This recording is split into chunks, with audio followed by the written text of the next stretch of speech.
Well, what's going to be truly fulfilling? Do you want a wonderful relationship with one person that focuses all your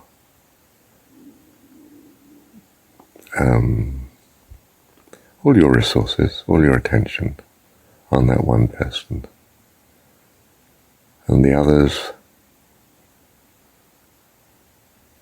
are not helped, not blessed?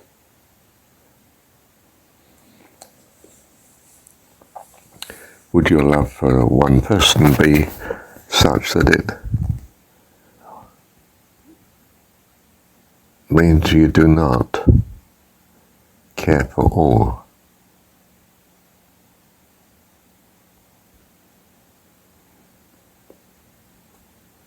What is your ideal?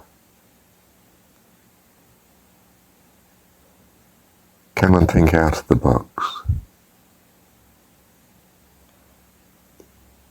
I think my ideal includes all, care of all.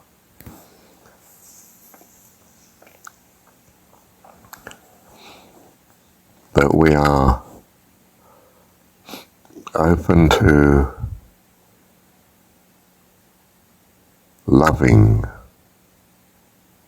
yes, but not one, all.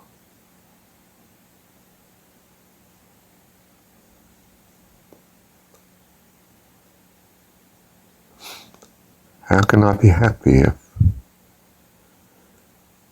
how can I be happy with the extreme where I am perfectly happy, even if all my needs and wants are wonderfly met, knowing though that I leave others without what I have.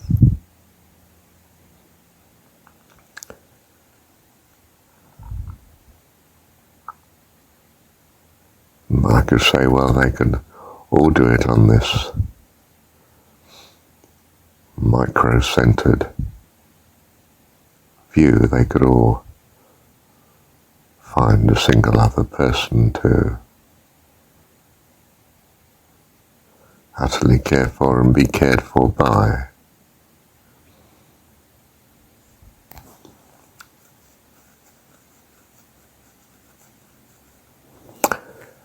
I'm perplexed, Lord.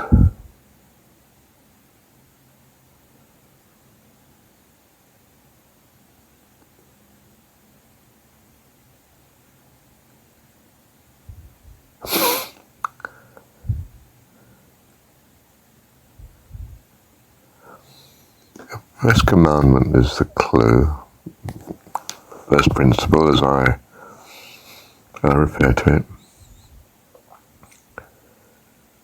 that, let me try this for a moment, you can only be happy by keeping this principle. It's the only way. That you are wedded to God. And in that capacity, does that exclude you from loving and caring and rescuing? Or does it leave you always ready to do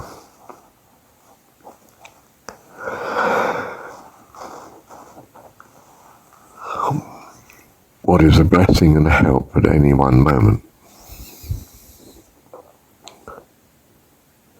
But not a narrow commitment to one person that excludes all the other souls that need love and help. Can I be committed to all, Father?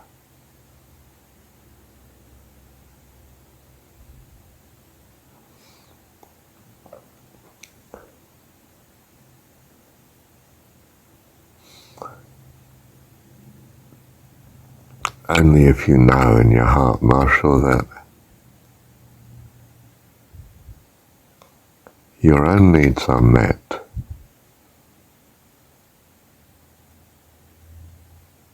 by me.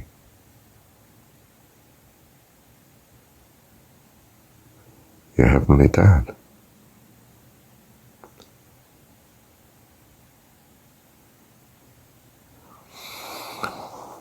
Then you're able to help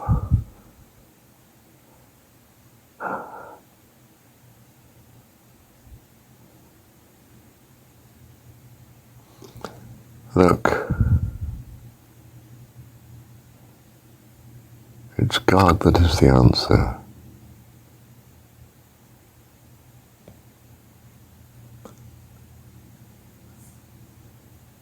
The trust that you have an all-powerful God that loves you.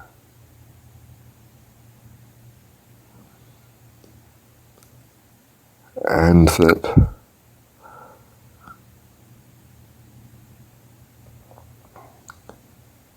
gratitude to Him reveals to you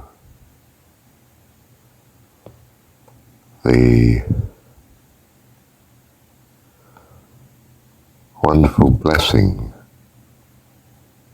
of such understanding and view and relationship with Him. You see,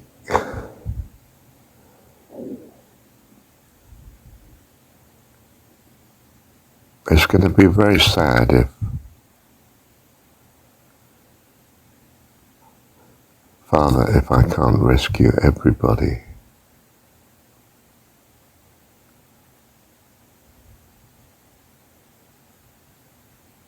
I am your son. Wonderful one,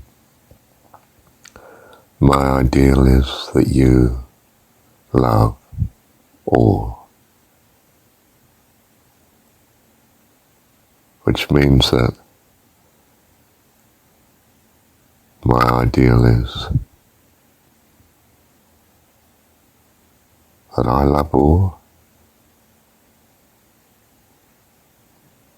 It's not a choice, it's what I feel. I don't want any to suffer. Don't want any to be alone. I want all to be utterly and wonderfully and beautifully blessed. All.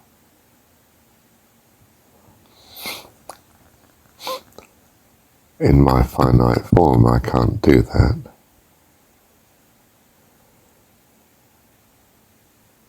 My garden is infinite form. Can.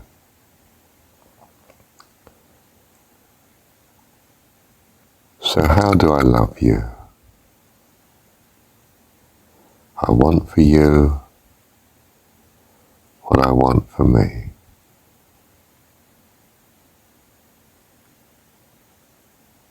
And what do I want for me? I want the fullness, the utter abiding and fullness of loving you, Father, with all my heart, soul, mind and strength.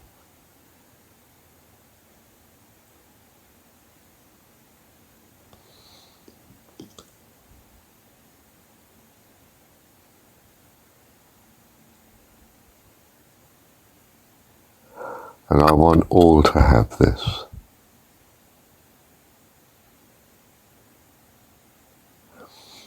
It's not giving me to someone that's going to do that. For instance, I might grow old and die. Or I might have such needs that I prevent them having the fullness of lovely experience that I want them to have.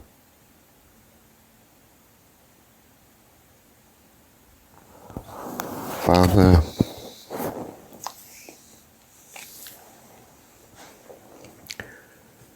I need to love others as I love myself.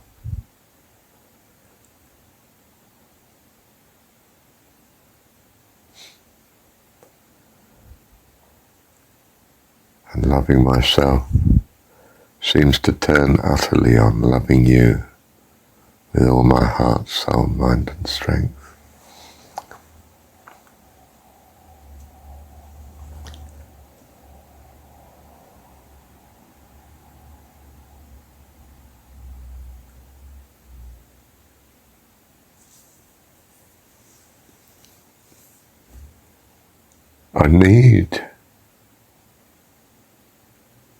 I want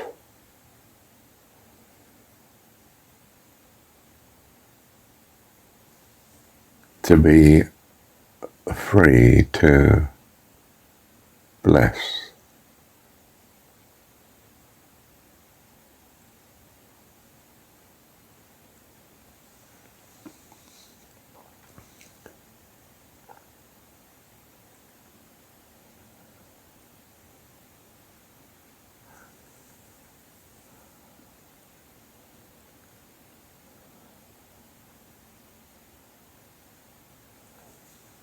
I want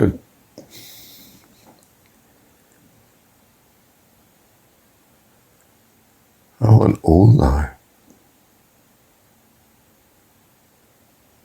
to know the love of you, to be in joy, and to be the wonderful people that enables them to be, which is to enable them to likewise be the blessing that I want to be.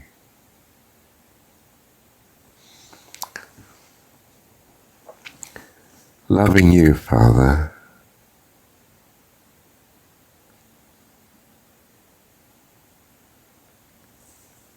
as I understand it, is priority, because I hold that you love all. I hold that you love all because I love all, and that's what I value. I want every soul to be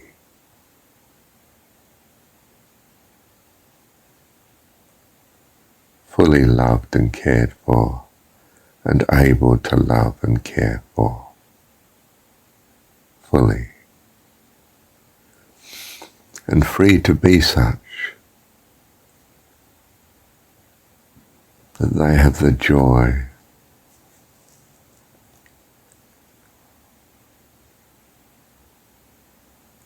of all the welfare of all those around them.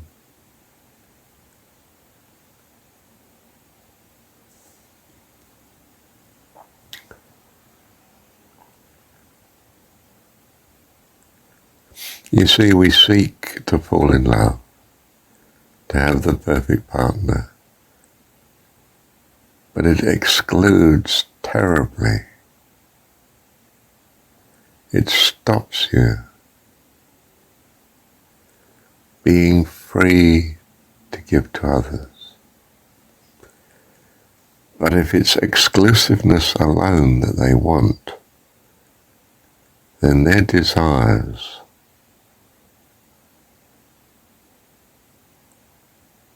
are crowding out the love and care of others. I cannot long for a relationship that blesses only one person and prevents loving all.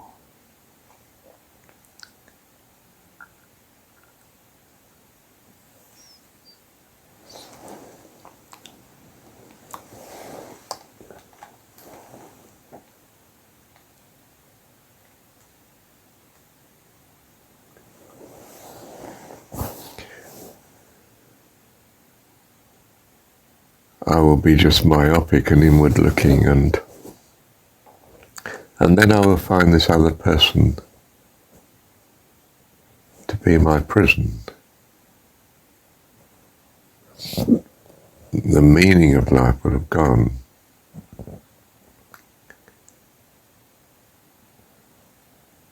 I need us all. I want the marriage to one person to be to all, and all are to all. I have a notion of a fellowship that's far greater than marriage. It's loving and caring for all.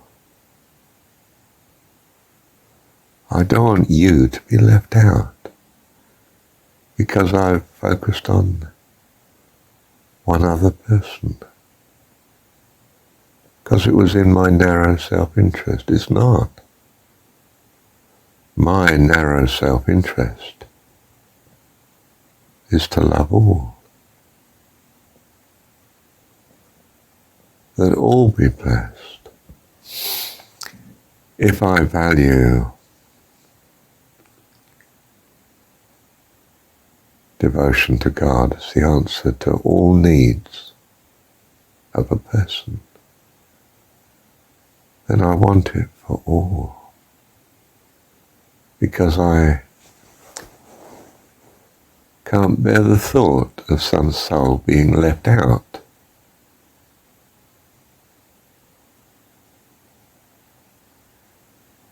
How can I be happy, Father, with some left out?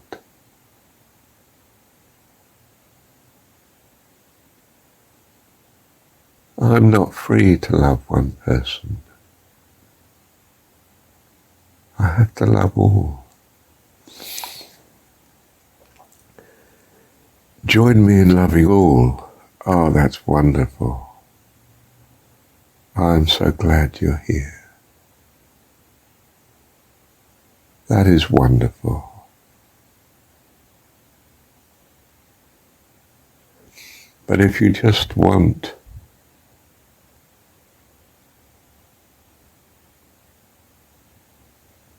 me in such a way that it's going to stop my caring and reaching out,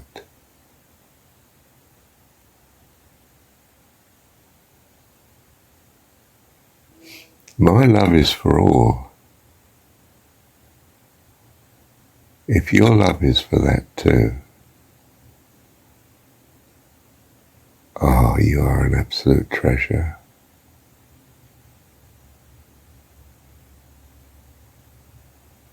We walk together.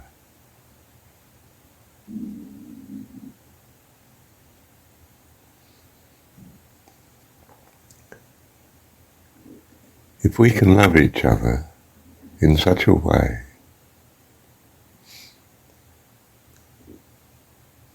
that it enables us to love all,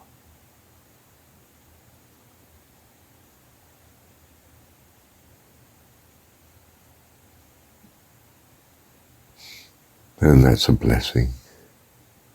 And if we're able to love each other only in excluding all,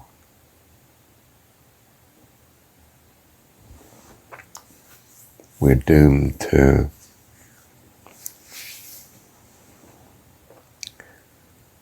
a oneness of isolation again.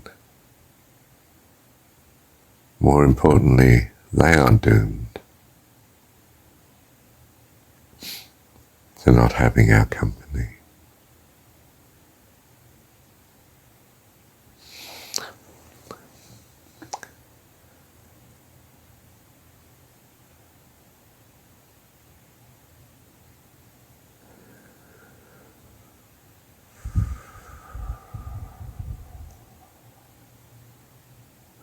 When a person rejects you,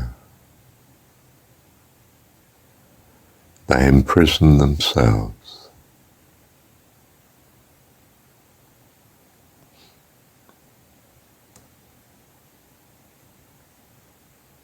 from loving and caring for you.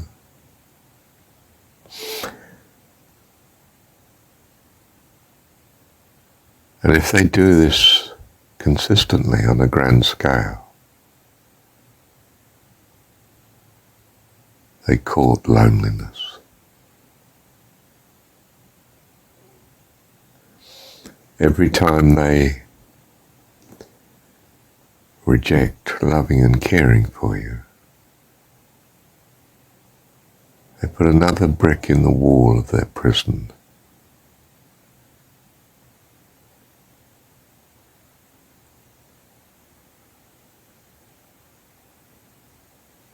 My love and care is to all, and all bless me accordingly. I have no needs.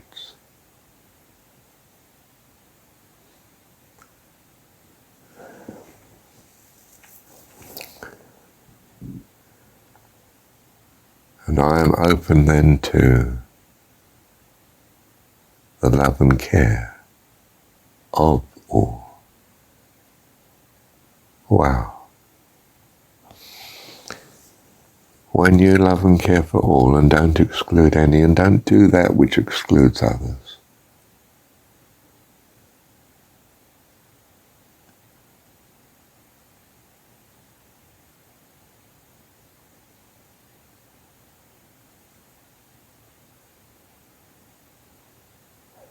then you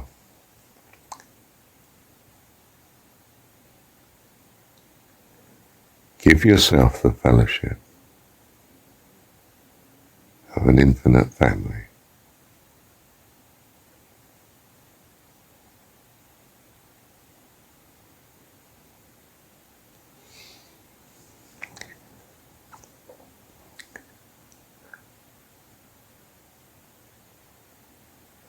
I am come that you might have life,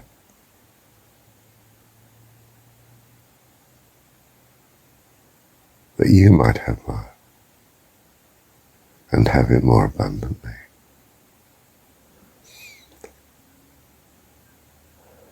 I am come to bless every life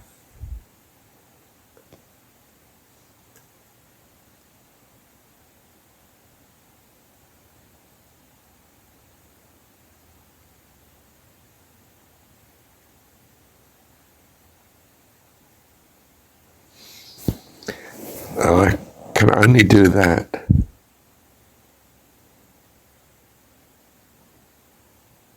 by having you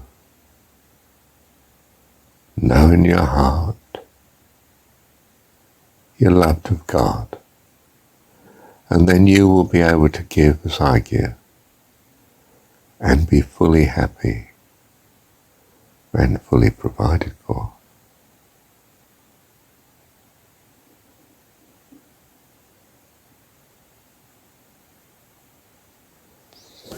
You see, devoting yourself to one person is preventing you from really loving and caring others, because all your resources, time and focus and priority is to them. You're not meant to worship them.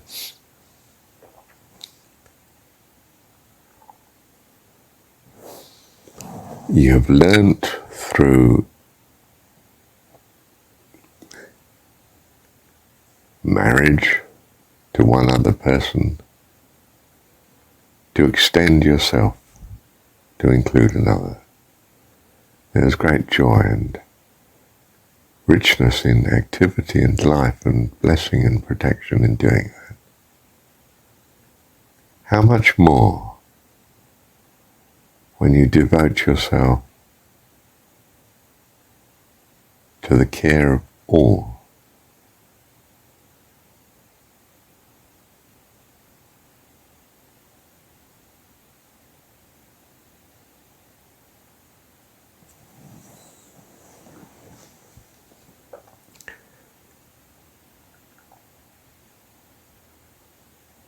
All. It's not that I need to strive over who do I devote my life to, who do I marry.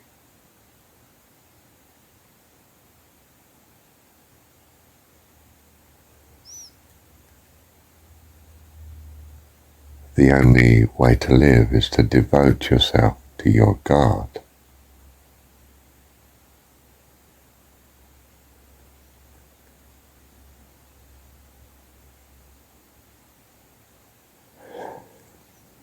Then you are both free and resourced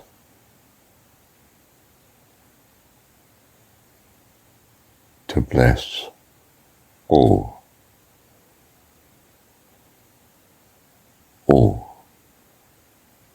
life, all.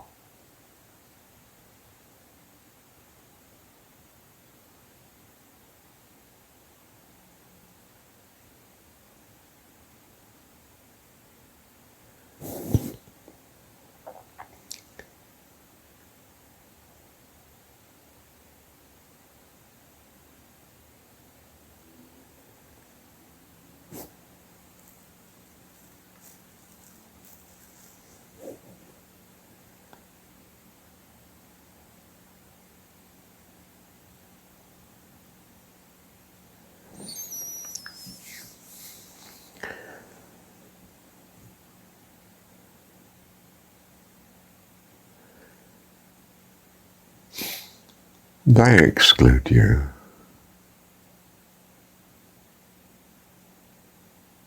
But you do not exclude them.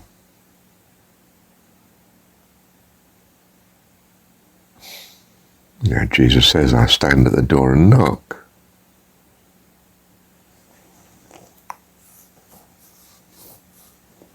I'm always ready to bless you. Come in and give you good company.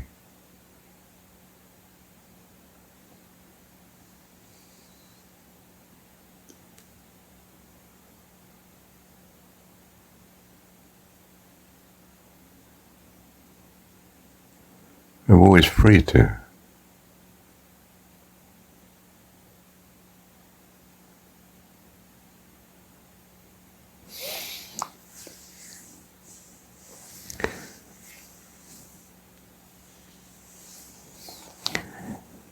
You see, there's the notion of a fellowship, caring for others, is more important than a myopic,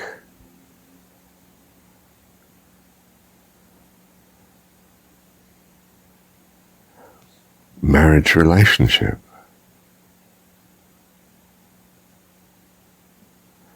And the marriage relationship excludes, obviously, the being married and helping every other in the same way. In other words, that exclusiveness is wrong.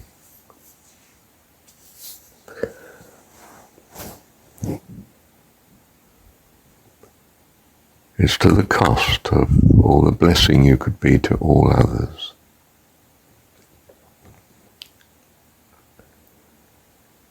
It's like taking all your resources and building one house, and then imprisoning yourself in it.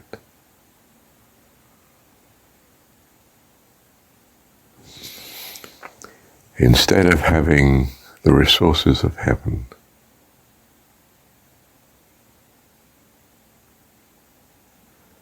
to build everyone else's house, any one of which you are always welcome. Always welcome.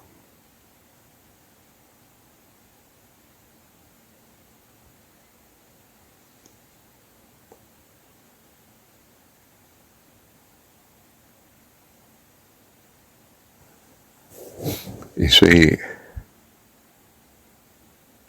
the first commandment is not about marriage.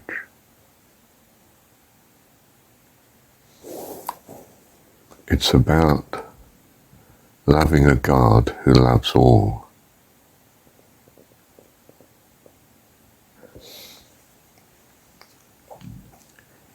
And that's the God you need to love if you love all. Because devotion to him does not exclude any.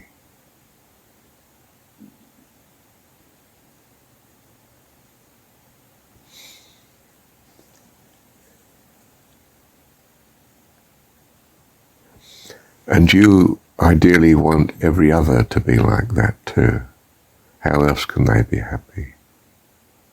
Only by being and doing what you do, which is to love God, who loves all and cares for all.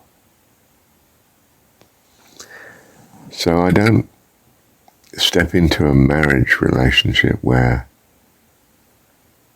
I cut myself off from being free to care for all. Why would I want that poverty?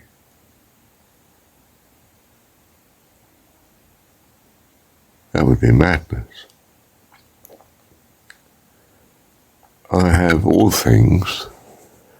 Everything that's of my Father is mine, and he owns all. Every atom of the universe, every person, if you could own a person, and still have persons. You see, your owning of this person too stops her, or the partner, your partner, from being free to love all as open to others' needs.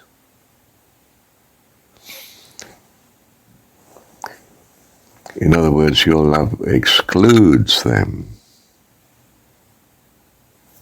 Not just that their love excludes you from caring for others. Your love of them excludes them from caring for others.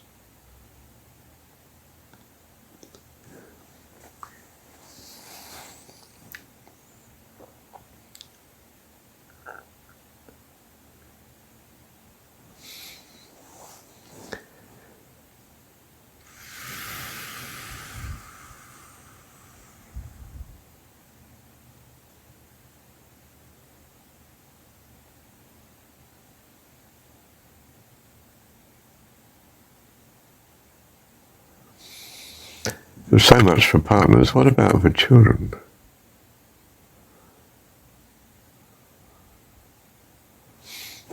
Well, if you have 10 children,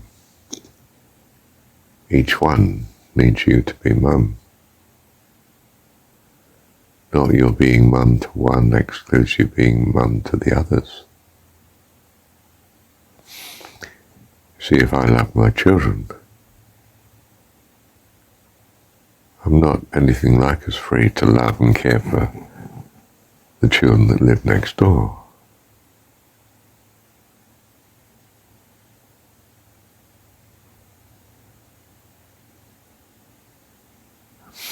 Is it that if I love all equally, well, no one benefits?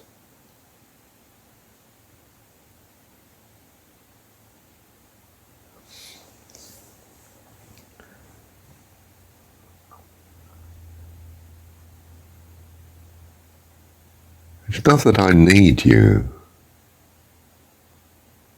to be with me every moment, only to be with me when I need you. And then, as a good neighbour, you come to my rescue. Oh, I must focus and help this person for a moment to get them over the great need.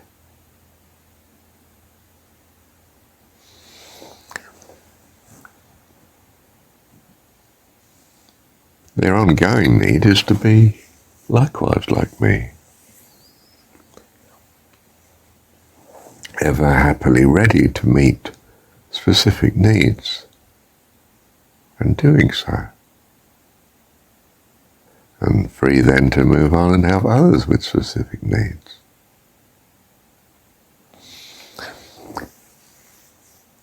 And of course the obvious, I'll be living in a world that's so blessed to me that half the world wants to rescue me when I'm in need.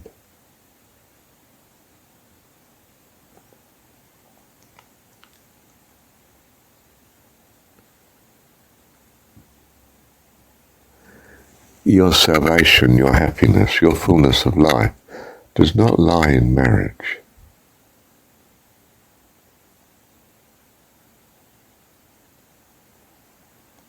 It lies in being free to bless others in their crisis and come to their need.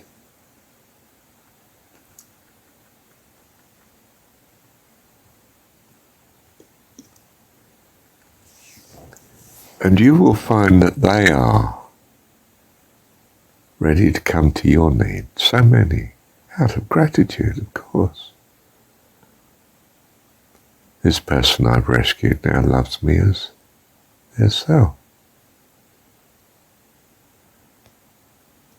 They may mistakenly want to own me in marriage. That stops me, of course, being the rescue to so many others.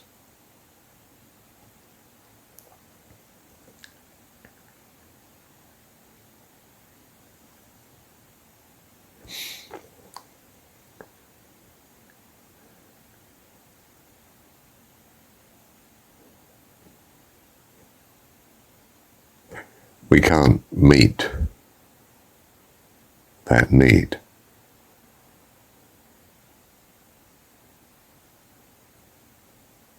We can meet your needs in crisis.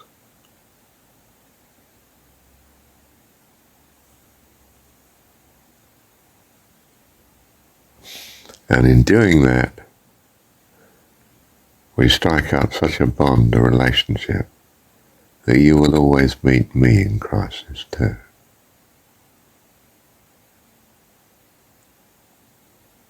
Because you love me as yourself. Bless you. Bless you so much. Bless you for your heart of gratitude. Bless you for your kindness.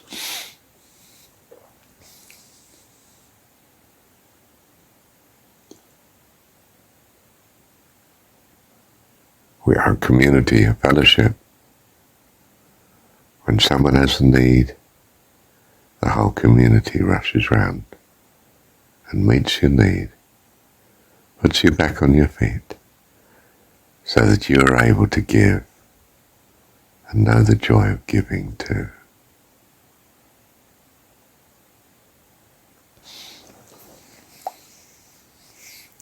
You have a view of marriage. Marriage is not fellowship with others, it's fellowship with one that cannot live up to your expectations, and you don't have the resources to live up to theirs.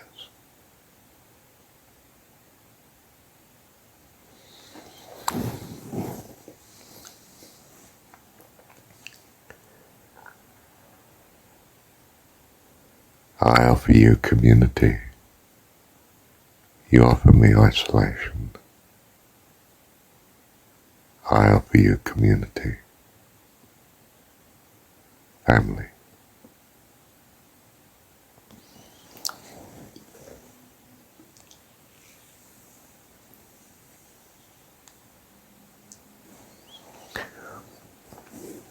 Children grow up and leave home.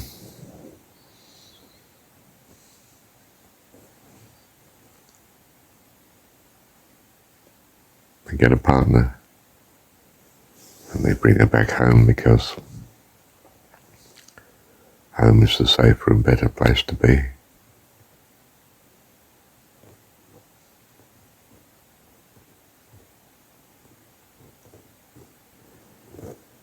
Home is where all your needs are met.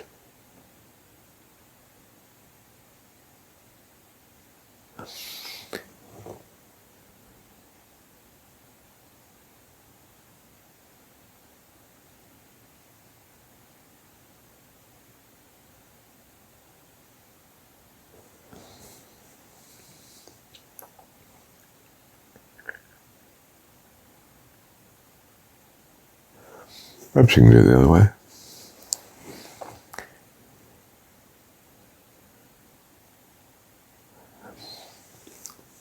We can't be God.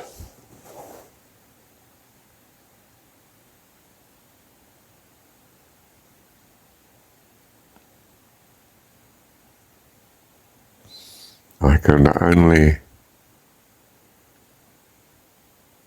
help you to be in a relationship with your God. He meets your needs, not me.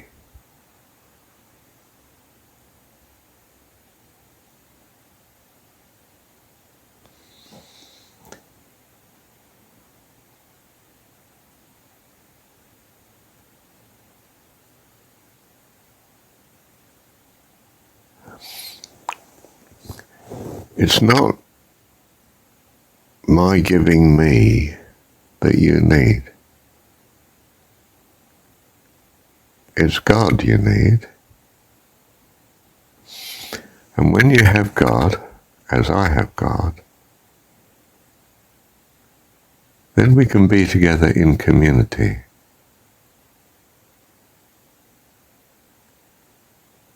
Not exclusive ownership of each other.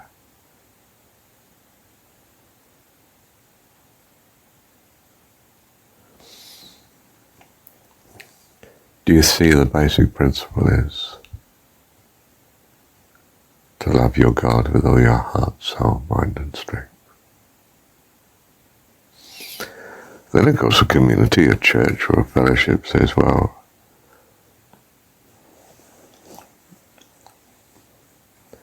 what's the character of this God? Are we worshipping the same God?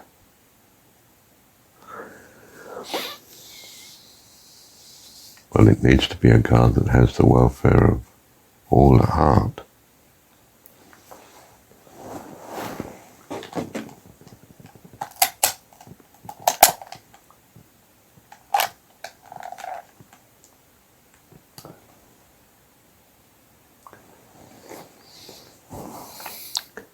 So we come back to basics.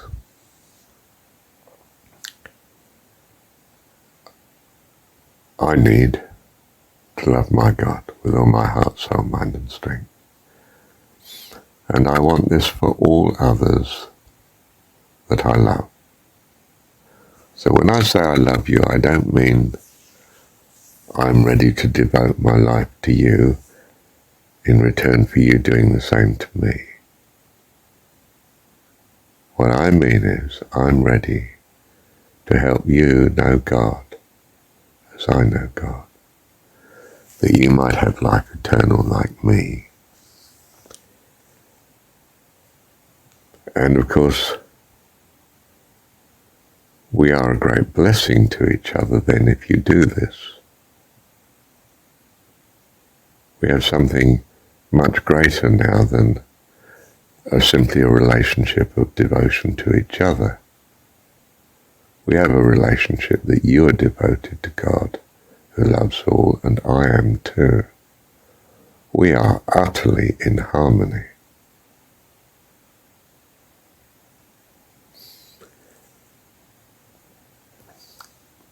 And we are so much more effective then when we are together.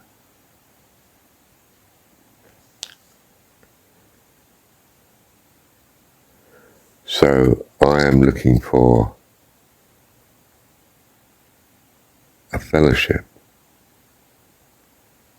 not what we think of as an exclusive marriage between two people. Exclusive in that it certainly includes each other, but it excludes all others. I am not exclusive. I don't mean by that I'm going to make love to everybody. I mean I'm going to care for all.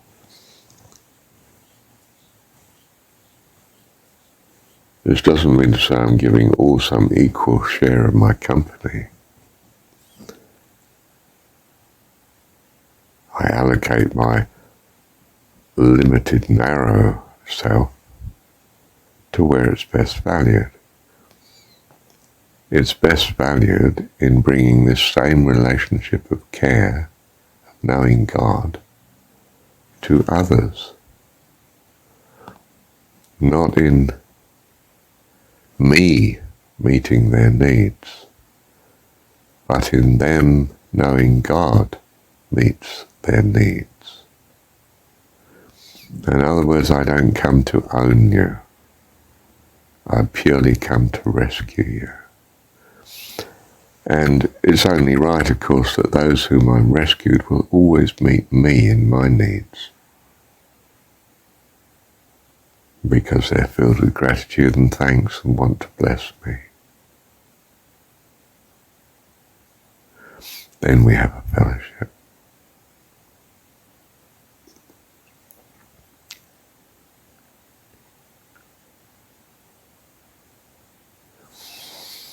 Thank you, Father. Thank you. Thank you, Dad.